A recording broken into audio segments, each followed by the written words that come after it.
Hello, everyone, and welcome to another episode of Respecting the Beer. My name is Gary Arndt. And with me again, we got the usual suspects. We got Mr. Bobby Fleshman, the man who is using a lathe to turn his own lagering tank.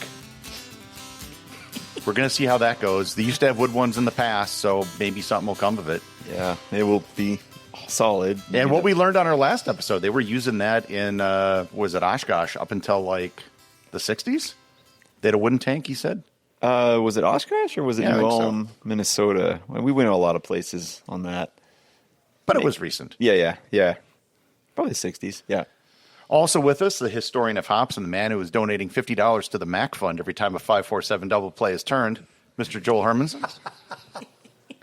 Hi, Gary. Thanks for that. And so far, the amount you've donated is $0. I'm hoping. And finally back on the show, Dr.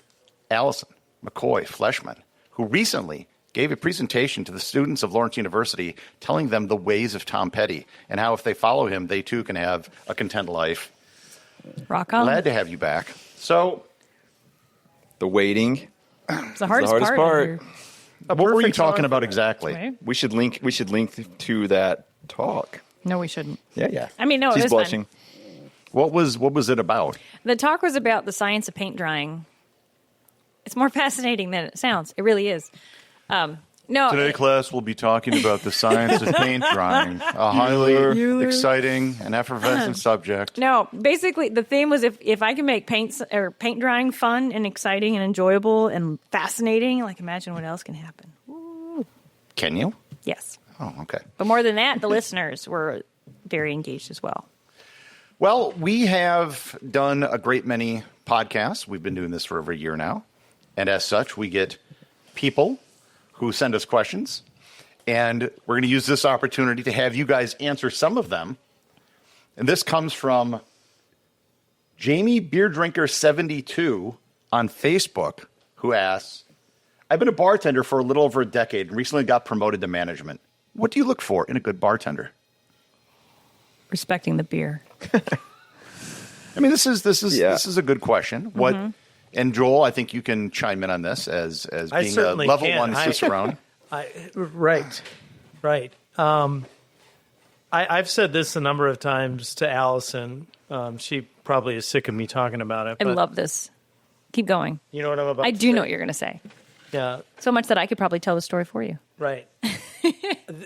Being here does not feel like work. This should not be like a job. This should be a place where you can come and meet people and tell stories and, just make a connection with somebody. I have a goal. I always try to make one friend every shift. And I think for the most part, I've done that. The other day you met like your twin. Yeah, I did. And my twin, Mike from Milwaukee. And Lucky after that guy. happened, you made this friend and you sold him on our brand. And Joel walks over to me and says, "That was a symphony." Right. Right. But at its core, it wasn't a symphony in sales. No. It wasn't a symphony in pushing the brand. What it was a symphony in human relations. Mm-hmm. But being a beer tender is about human relations. You can take the most antisocial, narcissistic person you can find and teach them to pour a beer. Like me. Okay. I don't think you're either of those things. No, I am. But if you can pour a beer and have a great conversation and make somebody feel good about themselves and make somebody, feel like they're important, that's really what... Joel, I have seen you behind the bar and people come up and say, like, can I get a Michelob Ultra? And your reaction is very kind. I'm just like, get the fuck out. No beer for you. Bye. Gone. No, bye. But those who know Joel, they can see the conflict in his head. To be fair, Yeah. there has to be a difference between, yes, anybody could potentially learn to pour a beer, but there's a difference between being a Walmart greeter and a publican, shall we say. Yeah. I was going to pick that word, because we went to England. We were in Tadcaster and a few other places, but that's what it means to me to be a bartender, you might say, but really you're communicating to them on a different level.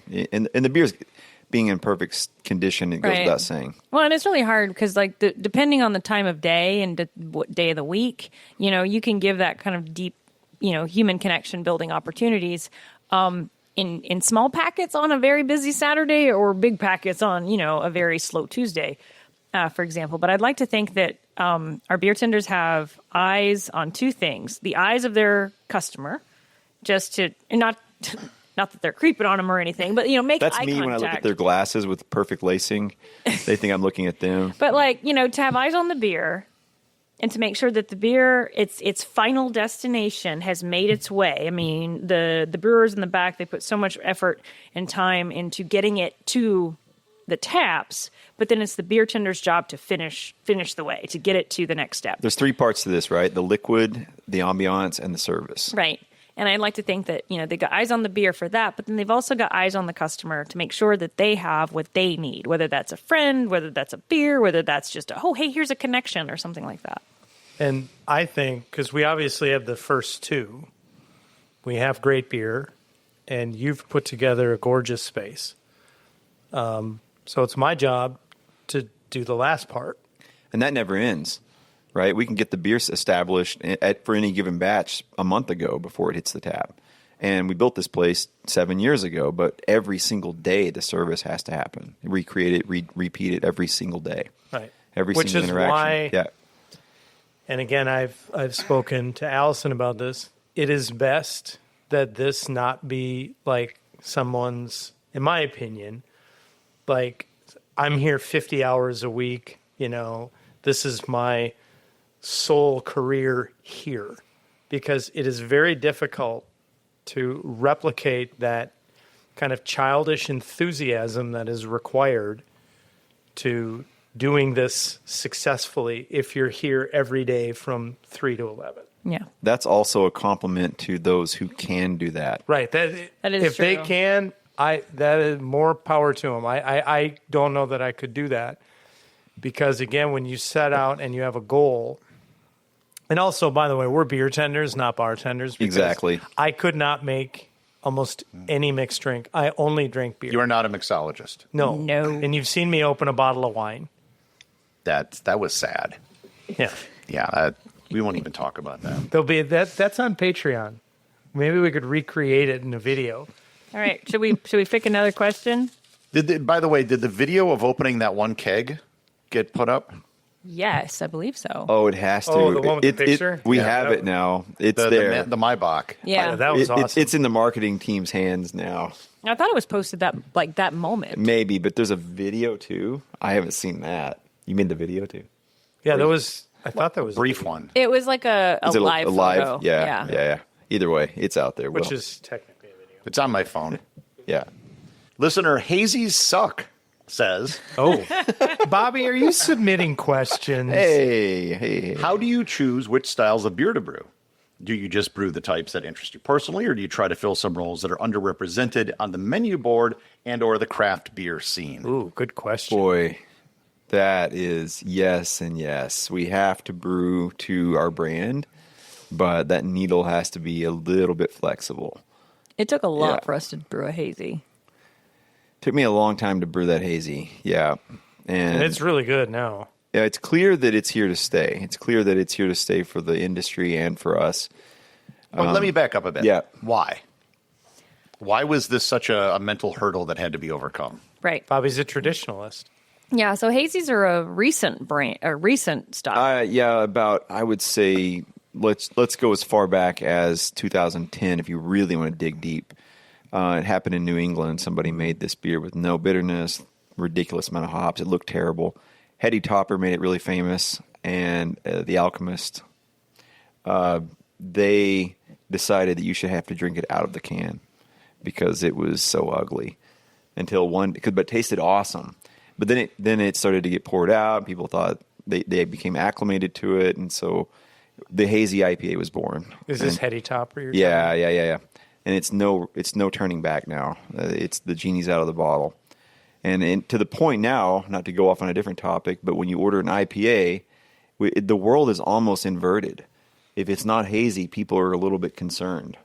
about it, and it's really an odd This world. beer is too pure. Yeah, this beer is, where is the haze? Yeah, and we drink with our eyes, and it's really strange to live in that world. But as to our brand, we obsess about it. We created how many styles on our trip to wherever it was to get to the backbone. Cincinnati, yeah. We thought this is what we're going to do, and by and large, those have all come true. But there have been some ands, and we've added taps to accommodate. Well, and it's really hard to, you're stuck in the middle between, it's not a traditional brand, as in it's not, from the old English styles or the German styles. But we also are a community space. And so we want to build this place organically to what Appleton wants. And if most of the people who want to drink hazies, it's ridiculously irresponsible of us to not listen to them. And that's a style thing. There's also dietary issues. People are looking at gluten-free. They're looking at alcohol-free or low alcohol. They're looking at any additive whatsoever free, citric acid and so on and so on. So we're trying to navigate dietary issues rather than just flavor preferences as well. So that, for me, has been way more challenging than do we brew a hazy. The question that keeps me up at night is seltzers, and we've talked about this before, and THC-infused beverage, and now we're thinking about kombucha, and it just goes on and on and on. Because we're trying to satisfy a different dietary need as opposed to just flavors. But you have to have a brand. In my opinion, this is me and my soapbox. You have to have a brand, and it has to guide you somehow. It may have to be flexible. I think that depends on who you are. Respecting the Kombucha will be coming to a podcast player near you in 2026. I like that. Let me then ask you, is there a style of beer you have not brewed that you'd like to? Oh, so many Belgian beers. I was gonna say the But we're Belgians. playing in Belgian right now. We have a Saison on tap. We have a triple. Can I announce this? Have I already announced this? It's your bar, so yeah. Belgian triple. Have we done a Dortmunder? But the Belgian triple's coming out only for people that support this podcast on Patreon. Well, there we go. So we're kind of thinking about maybe Belgian beers becoming what we do for those supporters, but we don't want to pigeonhole them either. Anything else that you think of? A Dortmunder? A Dortmunder. We have Dortmunder is the very first beer I ever brewed. Are you trying to rub that in? That's the Wait, one. was that the one where That's the you one. left out the half the ingredients? Yep. I've never come back to it. That's so funny. One. So I've told it before on this podcast. It was my very first homebrew batch. You I left recorded yourself with the video camera. Oh yeah, I've got a Watch, video like- of this. It's out there. We got to find it. Oh my gosh, Patreon. It's out there. I've never watched it. It's on one of those little stupid cassettes. So we got to find somebody who can take that and do something with it. Gary? This is from 20 years ago in the technology of Gary's those got the digital tech. We're cassettes. good. Yeah. Well, there's also Yeah, eBay. it's not hard. We can figure this out. Yeah, well, we just did. Gary's sitting right here. And then I got a question of my own.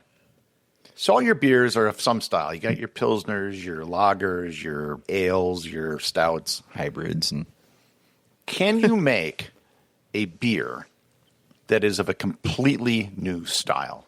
Could you invent your own He did, category actually. of beer? that's where hazies came from, and that's where brutes came from before Your us. Irish blonde. Irish blonde is probably original. Yeah.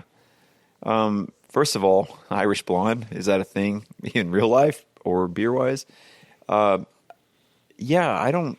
But the foam is not the same color as the. But if someone were to say create something that no one has ever created, I don't know. I don't think it's how you create beers. I don't think that's the goal. I think it's a consequence.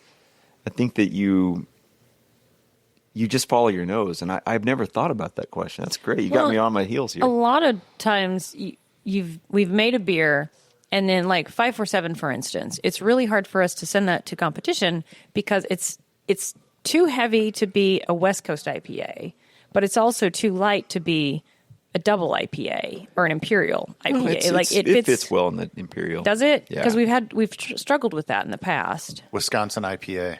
Well, there we go. Yeah, Midwest IPA. Yeah, but it's really not, and that's. So I don't know, Gary. That's going to be a whole podcast. You got me thinking about this one, creating a whole new beer. I mean, Yeah. obviously, I don't know it as well as you, but it seems like the IPA craze was like, oh, put more hops in, and then people were putting more hops in, and then they took things kind of in a linear progression. Yeah.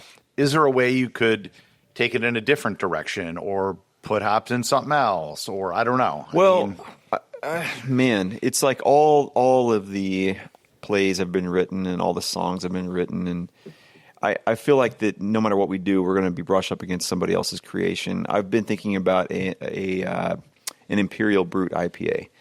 That is a barrel-aged Imperial Brut IPA. That would be really interesting to me. That's like basically of the strength of wine, of the dryness of wine, picking up the tannins of oak.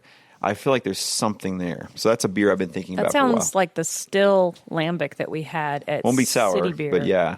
in Otherwise. San Francisco. Yeah. That was the most amazing Yeah, beer. be kind of in that line.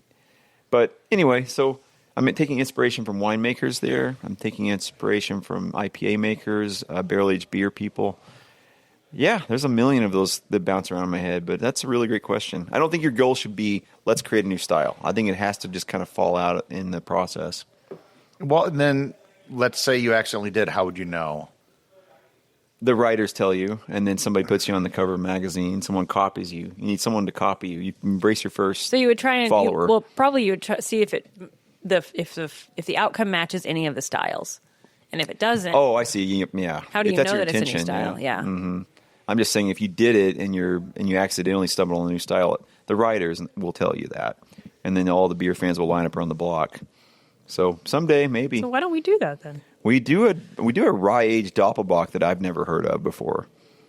So that in and of itself is a riff on an existing style. But yeah, Mindy asks, do you like drinking things other than beer? If No. so, what? I don't. Yeah, this isn't for you. Coffee, Scotch. Yeah, smokier the better. I'm into it. more acidic the better. Yay for coffee. Simple answers. Yeah. So just there's no alcohol that you would drink? You know, every once in a while, Bobby and I, Bobby won't. I'll get a bottle of wine and I'll open it up and be like, "Oh, what do you think of this?" And the last two, I think we didn't drink the rest of. It's cheaper wine. It wasn't good. Wasn't well Was maintained. it in a box? No. Although box wines in a high are C pouch pretty or good, like the wine the sun. sealed bags. Was it a beat box? It was not a beat box. Would you serve beer in a box? Sam asks, what beer would you love to make regularly but is just crazy cost prohibitive? Cost prohibitive. A square mile. That's not cost prohibitive. Well, it is because we don't sell it very well. Well, okay, yeah. I don't think I've ever seen that on the If it menu. doesn't move, I guess it is. It's one of Chad Van Lanen's favorites. It's such a good beer. It is a English oatmeal stout. So it has this following of like 2% of our clientele. Me and Chad. And they are really, really excited about It's it. so good. But they're just 2% of our clientele. It is traditional cask conditioned It's ale. cask, and I myself I love it Low too. ABV. It's a 3% oatmeal stout. It's really good. But what do you? But Mild do with Angel scores above it, so we normally give that. that? we do. They're kind of on two sides of the same coin. Cost prohibitive though. I'm guessing with cost, it's probably going to come in the way of putting in a barrel for a long time Yeah. It's or Gertrude. lagering or something. It's Gertrude. I wish we could make that a bigger thing that we do, but it is extremely expensive to make. That's our rye aged Doppelbock, aged in wine barrels, frozen, iced, and all that. She's not rye aged, is she? Yeah, she starts in a rye barrel, I didn't but know that. short age. So we Okay. don't go in 9 months, go like 3 months, and No. then it hits the ice. Because it's not icebocking triple debaucher rye. It's icebocking triple doppelbock, right? No, it's debaucher rye. Just instead of 9 months, it's 3 months. So effectively, it's the same beer. Huh. But you think I about learn it. something new every day. Yeah, you think about it. It's all this mobilization of liquid. At the end of the day, you end up with 2 kegs of it. It's so much, and it's why it's our white whale. Maybe that, in that sense, we shouldn't brew it too much. Boy, We- people love it when you put it out my there. God. You got to make it. You got to keep it a white whale. So that might be the one. I'd love to see that one scale up at some point in the future. But the demand and the FOMO have to sort of grow, at the same time. This one comes from Isabella. You guys care about the environmental impact of your brewing, but why aren't bigger breweries doing anything?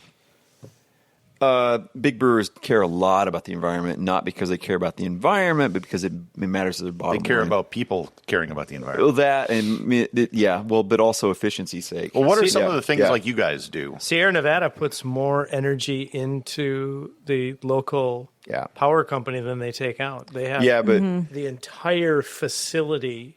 We're not talking about those guys. We're talking about the capital big guys, right? We're talking about Bud Miller Coors. I don't know what they're doing. Well, they're being green and they're being stewards of the environment, but only because it matters to their bottom line. Whether it's the marketing side, but really, like I said, a penny's off of the expense. Sometimes doing things the green way means you're doing it the economical way. It's more efficient at the end of the day. So they invest in these projects to save money, and not because it's saving the earth.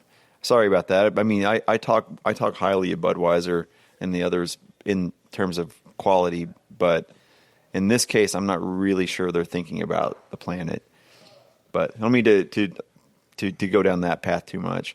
The brewers there are amazing, and they exist sort of alongside and parallel to the people that run those companies. But I will say this: I've taken students to see Miller down here in Milwaukee. And they've shown us behind the curtain, and it's pretty amazing what they do. No matter how they got there, they're doing things extremely responsibly for the environment. I even joke that if there were to be a nuclear reactor installed in any brewery, it would be installed in Milwaukee at the Miller Brewing Company because it makes sense. So we care about this little scale. We can't really do well by the environment. So even though I'm beating my chest about how good we are, we're not as good as those guys. They're better for the environment because of their scale. And what we do try to look at, we try to recreate the whole concept of, say, packaging. And we don't use plastic whenever we can avoid it because that's never going away. We're looking at, Central Waters has done fantastic stuff with solar energy. Riggs Brewing Company, we interviewed a few weeks ago. Yeah. In Illinois, and they've done great things with solar. The little guys are doing things out there, thinking about both the packaging stream and the energy usage. When we opened this place, we almost plugged into the grid with an electric boiler to make steam, but it would have taken 100% of the available power to do so. So we're waiting for those technologies to scale down to become accessible for us. We obsess about this stuff, and I think we do it from the heart, but it does affect our bottom line in a positive way if we can put our toe in those waters. In theory, if small modular reactors come out, a brewery could have a nuclear reactor. Mr. Fusion, that's where the grain could go. Oh, yeah. That would be fantastic. Shove all our spent grain into it. Oh, let's take a 2-second moment to talk about Alaskan Brewing Company, which wasn't anywhere near the grid, so to speak. So they had to end up taking their spent grain to feed their boiler, or their what was it called, a cogeneration system. It was actually powering an electric generator, and the heat that was produced obviously had utility in the brewery. What I'm trying to say is that they're off the grid now because they had to be. There was no grid to connect to. This is Alaskan Brewing in Juneau. In Juneau, are they in Juneau or? Pretty sure. Okay, kind of way out in the middle of nowhere. Mm-hmm. And they were moving their spent grain back to whoever would take it, and they ran the numbers. They said, let's just burn this stuff and create a cogeneration system. So when you're talking about green breweries, they should be in that conversation. But so should New Glarus, and so should Central Waters, and obviously Sierra Nevada is Mecca.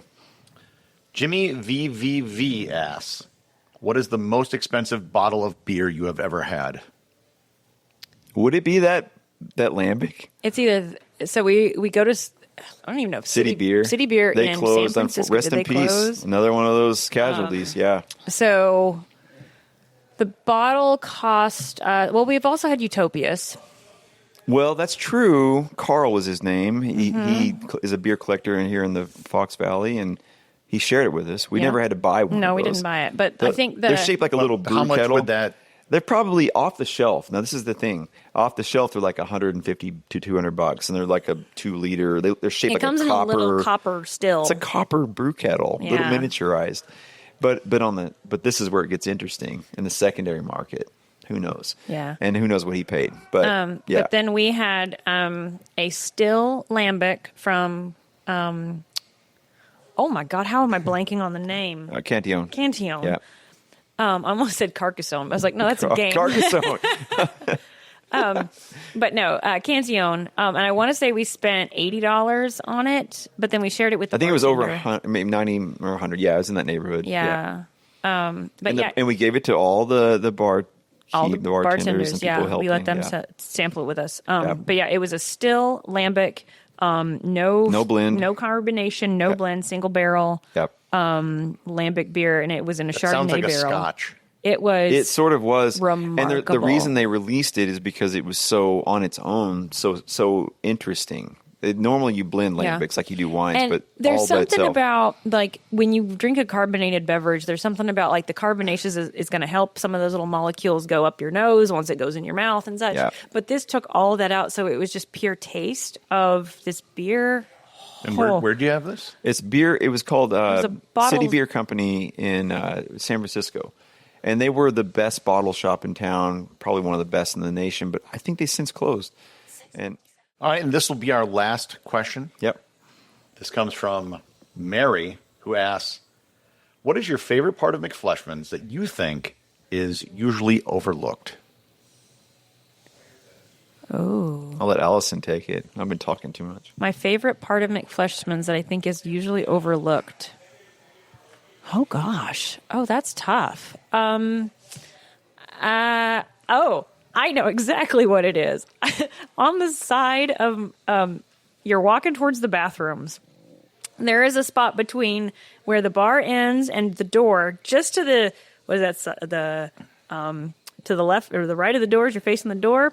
There is a piece of wood that we have marked our daughter's height. Aww. And so every birthday we like scrape into this, and it's the corner post. I've never noticed that. There you go. And so you can everybody's as walked you by walk it by the 12 bathroom, times after just, when they're here. like when you're walking towards the bathroom, look on your left, and there will be And into in the back, trim. we have one steel column that holds the entire production area up. It's the biggest piece of steel in the building. So that's it's marked there too. It's a very personal. That's my favorite that nobody notices. But it's right there. Few people have, and they said you better start adding to that trim because she's going to exceed the height of that chair rail. She doesn't have far to go. I'm a very short person. yeah. But what about the other? What do you, Joel? My 100% mine is I know you know what I'm about to say. When we close, That guitar on the wall. no. No. When we close and I get everything cleaned up, Yeah. and I turn off the lights, I always 100% of the time. I have actually sat there for as long as a half hour. It's almost meditative. I'll sit on the stairs. The only thing that's happening in the tap room is the ambient light from the cooler where you can get the to-go beer. And then the backlighting Of the back of bar. the beautiful stained glass. Yeah. And I will sometimes sit there and just think about what I have to do tomorrow. I might think about, a big decision that I have to make. And not everybody obviously gets to see that. Mm-hmm. I do. So I guess it fits the dynamic of being overlooked, but it is magical. It really is the soul of the brewery in so many ways, because it's around that is where all the conversations happen. And that light has been turned off accidentally by some new employees at the end of a shift because it's one of the switches on the wall. But in general, that light's never, ever off. Well, and so if you ever walk into the room with it off, you can feel the soul of the brewery having been removed. It's hard to It's very weird describe. to see the light off. It really is. Yeah. How do you change the bulb? Behind it, it's all built an access with panel. holes. There's access panels behind the entire Is back it an bar. LED bulb? Yeah, for sure. 'Cause Yeah, well, that's we the have whole we have shtick. LEDs Yeah. hanging, but then there's too big. I've had to like pull it back up. There's an incandescent that we have screwed in. Yeah, no, it's actually there's two fixtures there, but yeah, the only reason this works is because of LED. Because when we bought that bar, it was built into a house that had this giant room behind it because it had to fan away all of this incandescent heating. Yeah, I guess that's true. Because it had to shine through that light, but now LEDs changed. But all yeah, that. right above the back bar, there is this little kind of 3/4 height room storage area. Call it the in between. And so you can climb back there. Or the Pabst Lounge, where Yeah. we're eventually Anyway, going to and put you a can climb couch. back and see the back of the back bar. And so that's where there's about a. And I never have a beer while I'm sitting there. And by the way, just a business tip from me to you guys. Next time Joel asks for a raise, use this episode and say, well, you said here you don't even consider this a job, Joel. And this is the highlight of your day. So I think that just a tip. David, can we? This is how the big moguls do operate. some editing of this. That concludes Abrupt this episode of Respecting the Beer. The producer of Respecting the Beer is David Kelso. Without David, there would be no show. Make sure to subscribe to the show in your favorite podcast player so you'll never miss an episode. And if you would like to ask a question for our next question and answer episode, join the Facebook group so you can get updates and ask a question when it's submitted. And you can also support the show over on Patreon, where we have all sorts of good stuff that are being put up, including a video of Bobby making his very first beer. Links to both of these are in the show notes. And until next time, please remember to respect the beer.